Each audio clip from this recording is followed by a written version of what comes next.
नमस्कार दोस्तों, मेरा नाम है अंकुर चौरसिया। आपका इस वीडियो में बहुत बहुत स्वागत है। चूँकि बहुत दिनों से टाइम नहीं मिल पा रहा था, तो इसके बारे में वीडियो नहीं बना पाए कि मौसम विभाग ने अपना अनुमान जारी किया है। उन्होंने बताया था, हालांकि ये जारी किए हैं ये लोग जो है 16 अप्रैल के आसपास। तो आज लगभग 3-4 दिनों का समय बीत गया, लेकिन आपको हम डिटेल में नहीं बता पाए कि मौसम विभाग ने क्या बताया है। तो सबसे पहली बात, इस वीडियो में बात करेंगे कि मौसम विभाग ने किस तरह की वर्षा पूरे देश में बताई है। दीर्घावधि का पूर्वानुमान मौसम विभाग के द्वारा किस तरह का दिया गया है, कहाँ पर ज़्यादा बारिश बताई गई है और कहाँ पर बारिश में काफ़ी कमी बताई गई है, इसके बारे में भी पूरा डिटेल में बात करेंगे। और कहाँ पर सूखा रहने की संभावना है और किस तरह का एल नीनो एस नो वगैरह वगैरह रहने की संभावना है, इसके बारे में भी पूरा डिटेल में पढ़ करके समझा करके बताएंगे। तो वीडियो में अंत तक बने रहिएगा। जब अगर आप वीडियो में अंत तक बने रहेंगे तो आपको पूरी तरह से समझ में आएगा। अगर नहीं रहेंगे तो आपको कुछ भी समझ में आने वाला है नहीं। और जो आप कहेंगे कि यहाँ पर आपने नहीं बताया और यहाँ पर आपने नहीं बताया, तो इसके बारे में ऐसा मत कीजिएगा। पूरा लास्ट तक बने रहिएगा, जिससे कि आपको समझ में आ सके। चलिए शुरुआत करते हैं।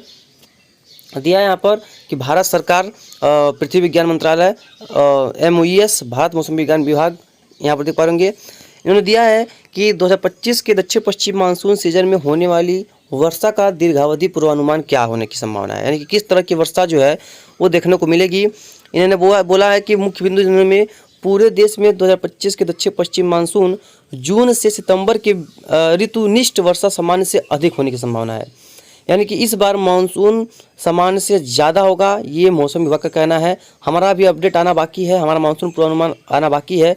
जो ज्योतिष का अनुमान आया था वो ज्योतिष वाला था, आज देखना चाहते तो देख सकते हैं, लेकिन हमारा भी अनुमान आना बाकी है, तो उसके बारे में बताएंगे। तो देख पाएंगे यहाँ पर दिया है कि 104%, चूँकि 96 से लेकर के 104% तक सामान्य वर्षा मान जाती है, यानी कि 96% से लेकर के अगर 104% बारिश होती है तो वो सामान्य वर्षा में आती है। और अधिकतर अगर देखा जाए कि 100% से अगर नीचे बारिश रही 96 तक तो उसे लोअर लेवल सामान्य वर्षा मानी जाती है, और 100% से ऊपर रही तो उसे अपर लेवल सामान्य मानसून माना जाता है। इस तरह की स्थितियाँ होती हैं। तो इन्होंने दिया है कि पूरे देश में ऋतुनिष्ठ वर्षा LPA का 105% होने की संभावना है, यानी कि सामान्य वर्षा से 1% अधिक होने की संभावना है, जिसमें मॉडल त्रुटि 105 यानी ±5 है, यानी कि अगर अधिकतम मैक्सिमम जाएगी बारिश तो 110 तक जा सकती है, 110% तक, और मैक्सिमम कम होगी बारिश तो 100% तक जा सकती है, यानी कि इस बार सामान्य से ज़्यादा ही मानसून की संभावना है, ये मौसम विभाग का कहना है। 1971 से लेकर के 220 की अवधि के बीच के लिए पूरे देश में ऋतुनिष्ठ का LPA 87 सेंटीमीटर है, यानी कि 1971 से लेकर के 2020 तक जो भी निकाला गया है तो वो 87 सेंटीमीटर बारिश पूरे देश में होती है। वर्तमान में भूमध्य रेखीय प्रशांत क्षेत्र में तटस्थ एसएनओ स्थितियां पर्याप्त हैं, हालांकि वायुमंडलीय परिसंचरण विशेषताएं लानिना स्थितियों के समान है।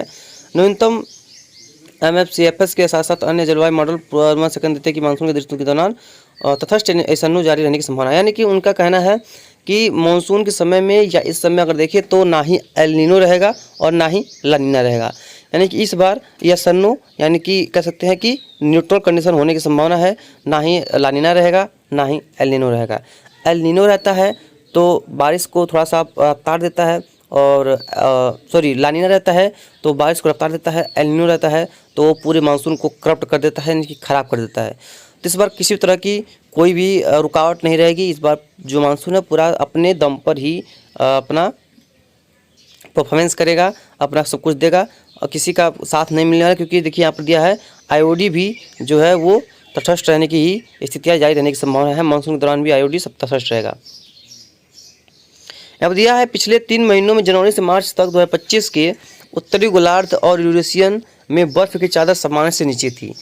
उत्तरी गोलार्ध के साथ यूरेशिया में सर्दियों और बसंत में सिर्फ बर्फ़ की चादर में विस्तार तत्पश्चात होने वाली भारतीय ग्रीष्मकालीन मानसून वर्षा के साथ एक समान विपरीत संबंध है, यानी कि अगर उत्तरी गोलार्ध और यूरेशिया में बर्फ़ की चादर अगर ज़्यादा होती है तो अपने भारत में मानसून कम होता है, सामान्य से कम बारिश आँकी जाती है, और यहाँ पर कम होती है बारिश बर्फबारी तो अपने यहाँ पर मानसून काफ़ी बढ़िया होता है। IMD मई 2025 के अंतिम सप्ताह में मानसून ऋतु की बारिश के लिए अद्यतन पूर्वानुमान जारी करेगा, यानी कि दूसरा वाला और सबसे सत्य पूर्वानुमान जारी करेगा अंतिम सप्ताह में मई के। ये इन्होंने दिया है, यहाँ पर सब कुछ दिया है। पूर्वानुमान 1 महीने पहले जून जुलाई अगस्त सितंबर के अंत में मासिक वर्षा पूर्वानुमान जारी किया जाता है, इसके तहत ऐसा वगैरह देखिए दिया है इन्होंने।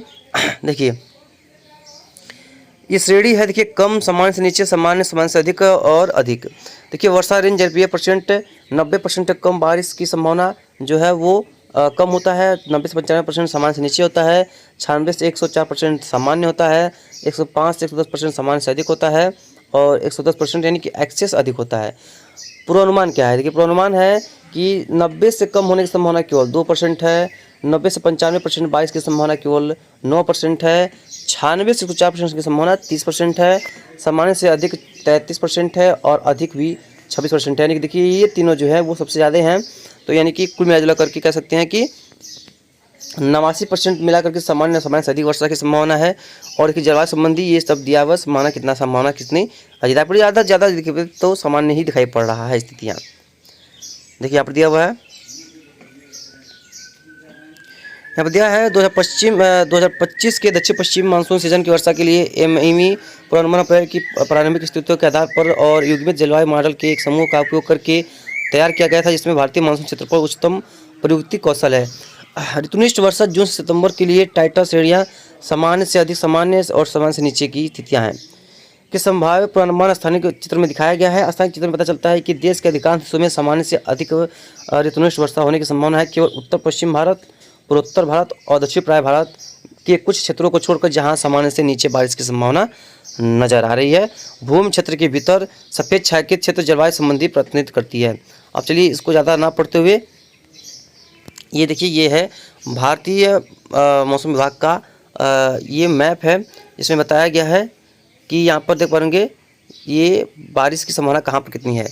तो देख पाएंगे यहाँ पर सबसे डिटेल में दिखाया गया है कि जो उत्तरी जम्मू का क्षेत्र है, जहाँ पर येलो कलर है, यहाँ पर सामान्य से बहुत कम बारिश की संभावना है, बहुत कम वर्षा हो सकती है। और पूर्वोत्तर राज्यों में भी सामान्य से काफ़ी कम बारिश की संभावना है। बिलो नॉर्मल, देखिए येलो कलर जो है वो बिलो नॉर्मल है, ग्रीन कलर वो नॉर्मल है और ये जो ब्लू कलर है ये नॉर्मल से सबसे ज़्यादा बारिश की संभावना है। तो कुछ पूर्वी बिहार और पूर्वोत्तर राज्यों में बारिश में कमी रह सकती है, लेकिन चिंता ना करें, बिहार में कोई अकाल नहीं पड़ेगा। इस बार सबसे कई सालों से अच्छा मानसून बिहार और उत्तर प्रदेश के लिए होने वाला है, क्योंकि यहाँ पर मानसून काफ़ी ख़राब रहता है हर साल, लेकिन इस बार काफ़ी बेहतरीन गुजरने की संभावना है। जो बिहार में येलो कलर दिख रहे हैं, चिंता ना करिए, ये जो है अगले मई के महीने में ये हट जाएंगे। और वैसे भी हल्का ही येलो कलर है, बाकी हर जगह तो नीला ही नीला दिखाई पड़ रहा है। तो देखिए, अगर देखिए तो हिमाचल प्रदेश, उत्तराखंड, पंजाब, हरियाणा, दिल्ली, पश्चिमी उत्तर प्रदेश में सामान्य से अधिक बारिश की संभावना है। यहाँ पर सामान्य बारिश की कोई संभावना नहीं है, सामान्य से काफ़ी अधिक बारिश की संभावना है। एवं पूरा राजस्थान जो है वो सामान्य से ज़्यादा वर्षा दिखेगा। कई इलाकों में सामान्य से काफ़ी अधिक बारिश दर्ज की जा सकती है। गुजरात, सौराष्ट्र, कच्छ में भी सामान्य से बहुत ज़्यादा वर्षा हो सकती है। यानी कि सामान्य बारिश कहीं नहीं है, सामान्य से अधिक बारिश हर जगह पर दिखाई पड़ रही है। आपको नज़र आ रहा होगा, यहाँ पर देख पा रहे होंगे। वहीं बात करेंगे मध्य प्रदेश की, तो पश्चिमी मध्य प्रदेश, पूर्वी मध्य प्रदेश, पूरे क्षेत्रों में सामान्य से ज़्यादा वर्षा होगी। और लोगों का कहना था कि आप पश्चिमी राजस्थान में कम बारिश आंकी जाएगी, तो मौसम विभाग का माने तो ऐसा कुछ भी नहीं है।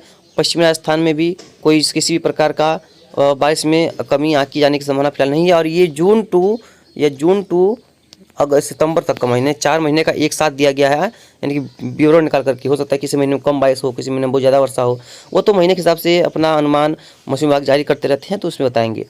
गुजरात, सौराष्ट्र, कच्छ में बहुत ज़्यादा वर्षा की संभावना है। पूर्वी उत्तर प्रदेश और मध्य उत्तर प्रदेश में भी सामान्य से बहुत ज़्यादा बारिश की संभावना है। बिहार के कई क्षेत्रों में, खासतौर पर अभी फिलहाल इस इलाके की अगर देखें तो मध्य बिहार तक तो सामान्य से ज़्यादा वर्षा होगी। पूर्वी बिहार में थोड़ी सी कम रहने की संभावना दिखाई पड़ रही है। पश्चिम बंगाल, उपमध्य पश्चिम बंगाल, झारखंड, उड़ीसा के कई इलाकों में सामान्य से बहुत ज़्यादा वर्षा की संभावना है। सामान्य से बेहतरीन बारिश हो सकती है। पूरा अच्छा ट्रैक से एक बार बारिश का पैटर्न इस बार नज़र आ रहा है। पूरे देश में व्यापक बारिश की संभावना है। मौसम विभाग की माने तो मध्य प्रदेश में कई इलाकों में सामान्य से बहुत ज़्यादा वर्षा होगी। और इस बार सफ़ेद कलर थोड़ा सा कम है और कई बार सफ़ेद कलर बहुत ज़्यादा होता है। छत्तीसगढ़ के इलाकों में सामान्य से बहुत ज़्यादा वर्षा हो सकती है, उत्तरी क्षेत्रों में, और साउथ क्षेत्रों में सामान्य से बहुत ज़्यादा वर्षा की संभावना है। यानी कि एक्सेस रेन की संभावना है, 75% ज़्यादा वर्षा की संभावना जा सकती है। आंध्र प्रदेश, तेलंगाना में भी सामान्य से बहुत ज़्यादा वर्षा की संभावना है, बहुत स्ट्रॉन्ग बारिश की संभावना है। विदर्भ, तेलंगाना के क्षेत्रों में भी सामान्य से बहुत ज़्यादा वर्षा की प्रोबेबिलिटी नज़र आ रही है। बात करें अगर मध्य महाराष्ट्र की, तो मध्य महाराष्ट्र में भी कई इलाकों में सामान्य से बहुत ज़्यादा बारिश दर्ज की जाने की संभावना है। यानी कि बाढ़ वाली स्थिति यहाँ पर भी पैदा होने की संभावना है। ऐसा नहीं है देश में भी बाढ़ नहीं आएगी, यहाँ पर भी संभावना है, लेकिन इन क्षेत्रों में बहुत स्ट्रॉन्ग कंडीशंस बारिश की रहने वाली है। कर्नाटका, केरला और आंध्र प्रदेश के कई क्षेत्रों में सामान्य से बहुत ज़्यादा वर्षा की संभावना है, लेकिन तमिलनाडु में सामान्य से बहुत कम बारिश की संभावना दिखाई पड़ रही है। तो ये रहा हुआ पूरा मौसम विभाग का डिटेल। बाकी जो भी होगा आपको हम आगे अपडेट कर देंगे, कहाँ पर कितने बारिश की संभावना है, कहाँ पर मौसम कैसा रहने की संभावना है। जो भी होगा बताएंगे, कमेंट करिएगा कि आपको क्या समझ में नहीं आया है। मिलते हैं इसके नेक्स्ट वीडियो में, तब तक लगातार चैनल पर आप लोग बने रहिएगा। धन्यवाद।